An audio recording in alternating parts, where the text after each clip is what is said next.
Hello बच्चों, मैं एक बार फिर से हाजिर हूँ आप सभी के सामने। एक पिछले वीडियो में हम लोग वेक्टर्स के बारे में पढ़ रहे थे, अगर आपको ध्यान हो तो। वेक्टर में हम लोग कुछ रेक्टेंगुलर कंपोनेंट्स निकालना सीख रहे थे जब हमारा वीडियो बंद हुआ था। तो रेक्टेंगुलर कंपोनेंट्स के बारे में अगर फिर से बात करें तो इफ दिस इज ए और इसको हमने नाम दिया था ओपी और इसको एन दे दो और इसको अगर आप एन दे दो, एक ही बात है, ठीक है।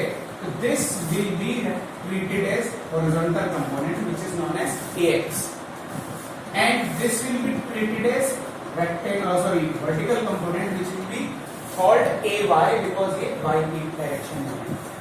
Okay, and if this angle is theta, तो जरा देखिए कि cos थीटा जरा क्या होता है।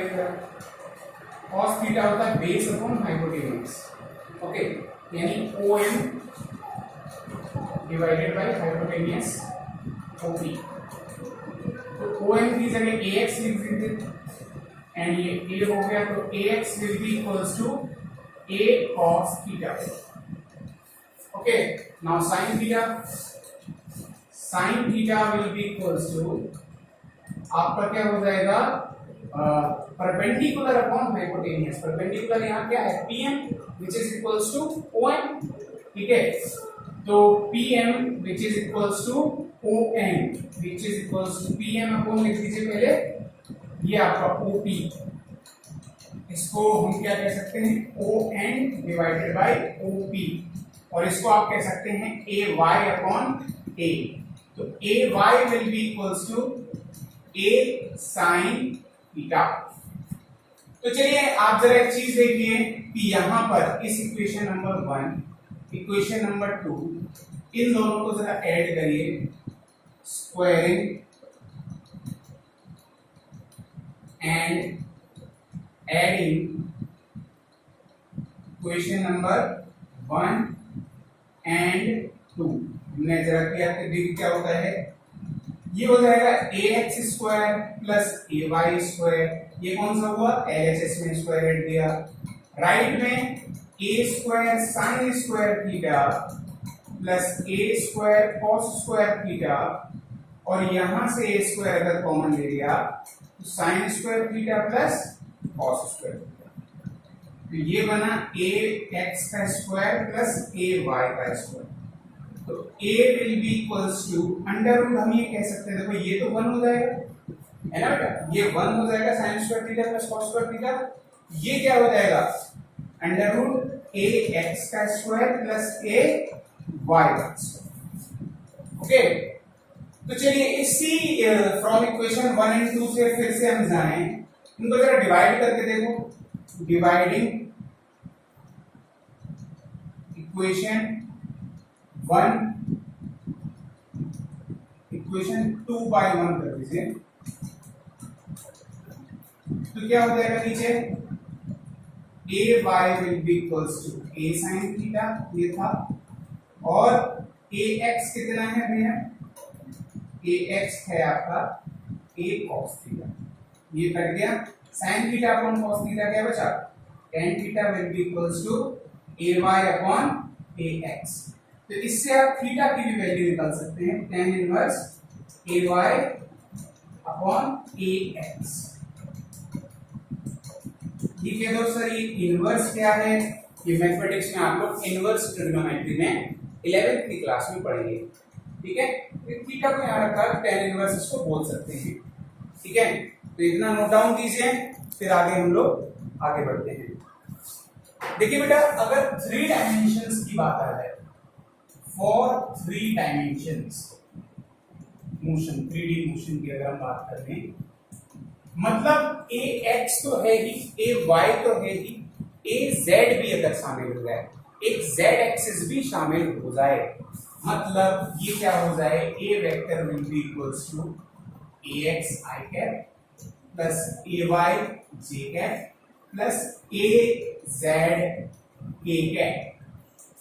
तो देखिए बेटा, इसको अगर डीप में जाए, इसके लिए अलग से वीडियोस में बना दूंगा, ठीक है। इसको डीप में पढ़ने के लिए इसके अंदर की अभी हमने जो चीजें कैलकुलेशंस की, उन कैलकुलेशंस को समझने के लिए वेक्टर्स का थोड़ा और डीप में ज्ञान जरूरी है। तो उसके लिए पहले आपको वेक्टर में डायरेक्शन कोसाइंस समझने पड़ेंगे। तो डायरेक्शन कोसाइंस के लिए मैं अलग से वीडियो बनाऊंगा बाद में। अभी आप डायरेक्टली ऐसा समझ लीजिए, अगर ऐसा होता था कि क्या होता था, a vector is equals to a x i cap और ए वाई जे कैप अगर होता था, तो वेक्टर ए में ए की वैल्यू क्या आई थी, अंडर रूट ए एक्स स्क्वायर प्लस ए वाई स्क्वायर। आई थी कि नहीं आई थी बेटा, आई थी कि नहीं आई थी। तो ठीक है, आप यहां से डायरेक्टली इसको समझ सकते हैं कि अगर हम यहां पर ए की वैल्यू को फाइंड आउट करने जाएं, ए की वैल्यू को अगर हम फाइंड आउट करने जाएं तो सिंपल यहां पर जेड और लग जाएगा, ठीक। तो it will be A x का स्क्वायर प्लस ए वाई का स्क्वायर प्लस ए जेड का स्क्वायर। तो ये एक्सप्लेनेशंस है बेटा। किस जगह पर एड ऑन होने के, मान लीजिए आप किसी जगह पर चल रहे हैं, कोई एक वेलोसिटी है, आप इस वेलोसिटी से चल रहे हैं, ठीक है। तो आपकी एक इसकी वेलोसिटी का एक एक्स कंपोनेंट निकालना पड़ेगा, देन एक वाई कंपोनेंट निकालना पड़ेगा अगर कोई भी न्यूमेरिकल सॉल्व कर रहे हैं आपको, ठीक है। और मान लीजिए अगर 3 डायमेंशन मोशन है तो एक जेड कंपोनेंट भी निकालना पड़ेगा, ठीक है। तो उस टाइम पर रिजल्टेंट वेलोसिटी विल बी कितनी होगी, वी एक्स का स्क्वायर प्लस वी वाई का स्क्वायर। तो इस तरह से हम लोग इस चीजों को यूज करके हमारे न्यूमेरिकल्स को सॉल्व करेंगे। ओके बेटा, इस चीज को और डीप में, जैसे मैंने कहा, डायरेक्शन को साइंस के साथ हम अपने एक और वीडियो में इसके साथ पढ़ेंगे। तो अभी कुछ टाइप्स ऑफ वेक्टर्स भी अभी समझ लेते हैं। उसके लिए आगे बढ़ते हैं हम लोग, किस चीज की तरफ बढ़ रहे हैं, types of vectors.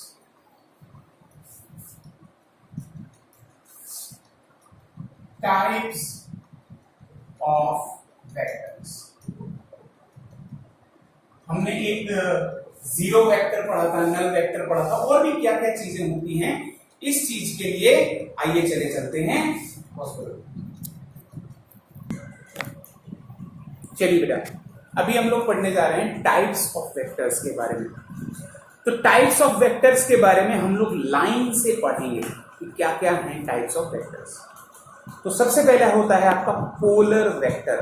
Polar vector, polar क्या होता है, एक जरा समझिए, जिसमें कुछ पोल्स क्या होते हैं, पोल्स जो आपको एक जगह के बारे में बताएं, ठीक है। जैसे कि अर्थ में नॉर्थ पोल, साउथ पोल, हमें डायरेक्शंस पता होती हैं, ठीक है। तो सिमिलरली वेक्टर्स जिसके अंदर which have a starting point और अ पॉइंट ऑफ एप्लीकेशन, मतलब एक वेक्टर जिसके अंदर एक स्टार्टिंग पॉइंट मेंशन हो, यानी पॉइंट ऑफ रेफरेंस आपका मेंशन हो, ठीक, और उसकी कुछ एप्लीकेशंस हो, इन तरह के वेक्टर्स को कहते हैं हम पोलर वेक्टर्स। पोलर वेक्टर्स, इनके एग्जांपल्स अगर देते हो तो डिस्प्लेसमेंट में हमको पता होता है ना कहां से कहां तक, ठीक है।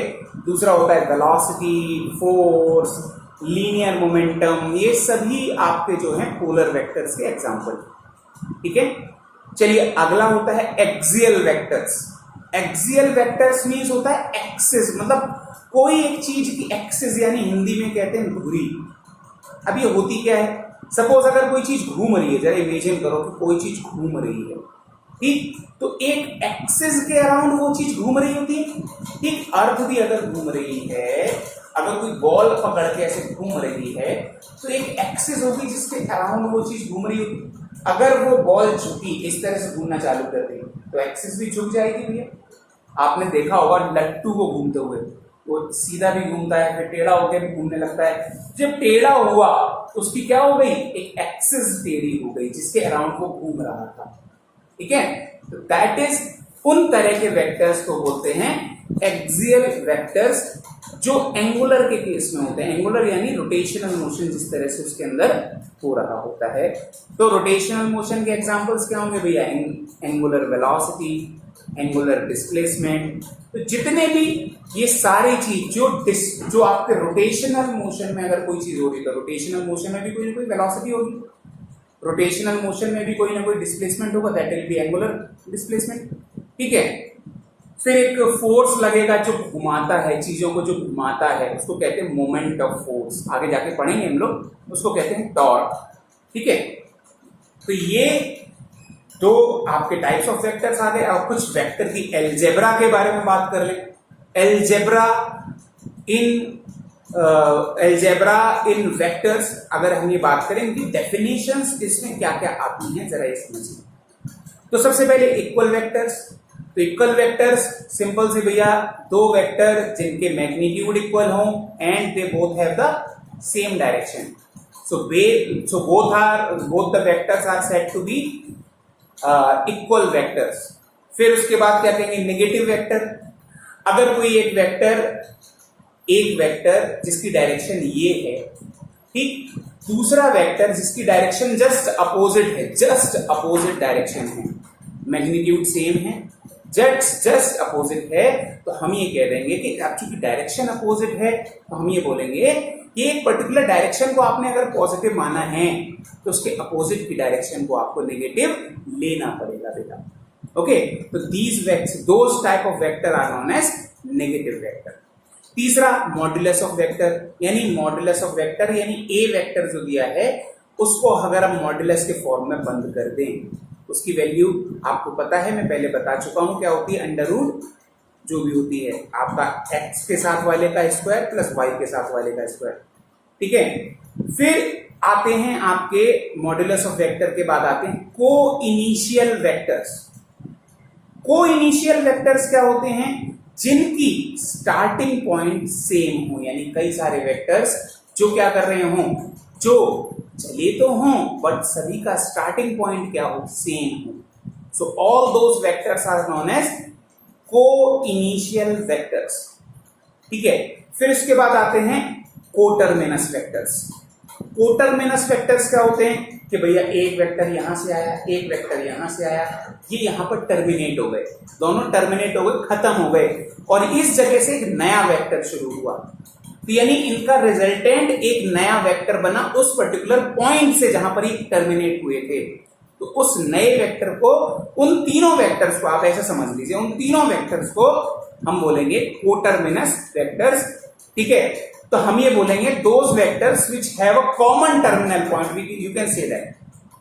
ठीक, ए और बी वेक्टर जो हम कह रहे हैं which have the common terminal point, those vectors are known as coterminous vectors. Okay, collinear vectors, collinear मतलब आप समझते ही होंगे भैया, कोलिनियर का मतलब क्या होता है, जो एक ही लाइन में हो।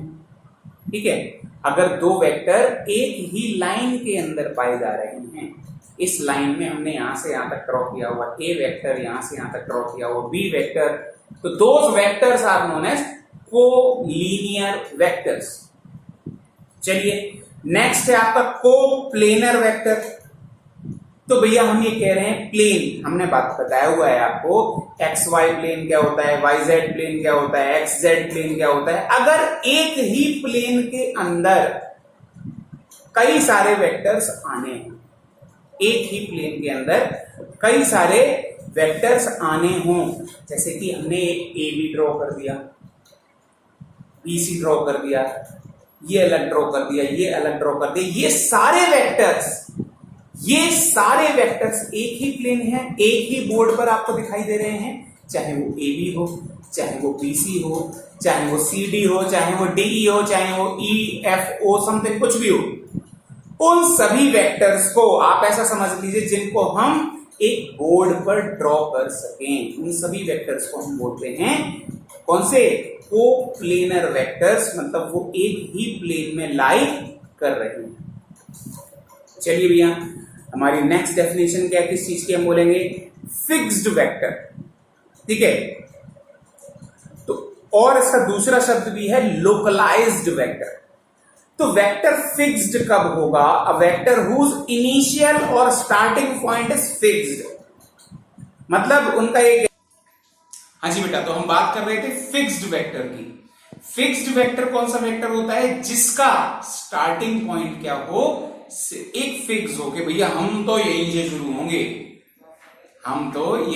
होंगे, चाहे कुछ हो चाहे ना हो, तो वो उसका एक फिक्स है भैया, मतलब वो एक फिक्स्ड वेक्टर कहलाएगा कि वो यहीं से शुरू होगा, दैट इज फिक्स्ड वेक्टर। तो अब ऐसे ही कोई यार अगर किसी का अगर फिक्स्ड पॉइंट ना हो तो उसे क्या कहेंगे, तो उसको कहेंगे, अपना अगली डेफिनेशन है दैट इज फ्री वेक्टर। वो कहीं से भी शुरू हो सकता है, ठीक है यार, हम तो कहीं से भी शुरू हो जाते हैं, ऐसा होता है। तो that vector is known as free और नॉन लोकलाइज्ड वेक्टर, जिसका स्टार्टिंग पॉइंट फिक्स नहीं हो। चलिए फिर उसके बाद आता है आपका यूनिट वेक्टर, ठीक है। यूनिट वेक्टर क्या होता है, यूनिट वेक्टर क्या होता है कि it is a vector of unit magnitude, मतलब यूनिट मैग्नीट्यूड, मतलब अभी हम जो आई cap, J cap, K cap ये लिख रहे थे, ये क्या थे, यूनिट वेक्टर्स थे। उनकी वैल्यू यूनिटी होती है, यूनिटी यानी वन होती है, सिंगल होती है, ठीक है। तो उसका मैग्नीट्यूड कितना होता है, उसका मैग्नीट्यूड होता है unit, and direction is same as that of given vector, मतलब उसकी डायरेक्शन क्या होती है, अगर किसी चीज के आगे, किसी चीज के आगे, अभी ये इस चीज में देखो, हमने उस चीज में तो ए वेक्टर इक्वल्स टू लिखा हुआ है, तो ए वेक्टर की कुछ ना कुछ डायरेक्शंस तो होगी, और सामने वाले इस टर्म में हमने एक यूनिट वेक्टर लगा दिया है, तो इसकी डायरेक्शन क्या होगी, इसकी डायरेक्शन होगी इस दैट ऑफ जो आपका गिवन वेक्टर था, इस डायरेक्शन के बराबर होगी। तो इस यूनिट वेक्टर की डायरेक्शन क्या होती है, same as that of given vector, and इसका मैग्नीट्यूड कितना होता है, इसका मैग्नीट्यूड यूनिटी होता है, ठीक है। और हम इसको क्यों यूज करते हैं, दिखाने के लिए कई बार कि कोई भी quantity is a vector quantity, तो हम उसके लिए यूनिट वेक्टर को साथ में लिख के चलते हैं। यूनिट वेक्टर क्या होता है, किसी भी चीज को लिख लेते हैं, किसी सिंबल से हम जिससे रिप्रेजेंट कर रहे हैं उसके ऊपर कैप लगा देते हैं, कैप यानी यूनिट वेक्टर। चलिए फिर एक और डेफिनेशन ले लेते हैं, that is orthogonal unit vector. Orthogonal unit vector, जैसे कि अभी आपने कैप के बारे में जाना, तो वैसे कि I cap, J cap, K cap, ये अलग अलग जो हम एक्स, वाई और जेड रिस्पेक्टिवली के लिए ले रहे हैं, तो those vectors are known as orthogonal unit vectors, जो हम आई कैप, जे कैप और के कैप को किसी जगह पर रिप्रेजेंट कर रहे हैं। Those vectors are known as orthogonal unit vectors. Okay बेटा, तो चलिए हमारा जो वेक्टर के बेसिक पॉइंट यहां पर है, ये वेक्टर बहुत ही इंटरेस्टिंग और बहुत ही बड़ा टॉपिक है। इसको जितना ज्यादा आप न्यूमेरिकल सॉल्व करेंगे बेटा, उतना ज्यादा आपको मजा आएगा और उतने ज्यादा आपके डाउट्स भी बनेंगे। तो मैं आपके ज्यादा से ज्यादा डाउट्स चाहता हूं इस वेक्टर के ऊपर। मैं चाहता हूं कि जितने ज्यादा आपके डाउट्स बने उतने ही ज्यादा फिर मैं वीडियोस बनाऊं आपके लिए, ठीक है। तो आप लोग जल्दी से जल्दी मुझे डाउट्स पूछिए, कमेंट सेक्शन में पूछिए, और भी जो भी माध्यम है आप मेरे पास पहुंचने के जानते हैं, ठीक है। आप उनसे मेल से पूछ सकते हैं, जो बच्चे व्हाट्सएप से कनेक्टेड है व्हाट्सएप पर पूछ सकते हैं, ठीक है। और मुझे ज्यादा से ज्यादा डाउट इसमें चाहिए। बहुत सारे न्यूमेरिकल्स बनते हैं वेक्टर के ऊपर, बहुत सारे न्यूमेरिकल्स बनते हैं। न्यूमेरिकल्स बनाइए, addition of vector, multiplication of vectors, उसके बाद ये सारी चीजें कि finding the angle between two vectors, और जितने भी एक दो न्यूमेरिकल्स हमने और कराए थे, इन चीजों के ऊपर आप लोग न्यूमेरिकल सॉल्व कीजिए, मेरे से डाउट पूछिए। हम एक बहुत ही इंटरेस्टिंग टॉपिक, या ये कह लो कि most important topic of class 11th, most important, yes most important topic of class 11th, that is projectile motion, हम अपने नेक्स्ट वीडियो में दिखाने वाले हैं, ठीक है। तो मिलते हैं अपने नेक्स्ट वीडियो में, जुड़े रहिए हमारे साथ, तब तक के लिए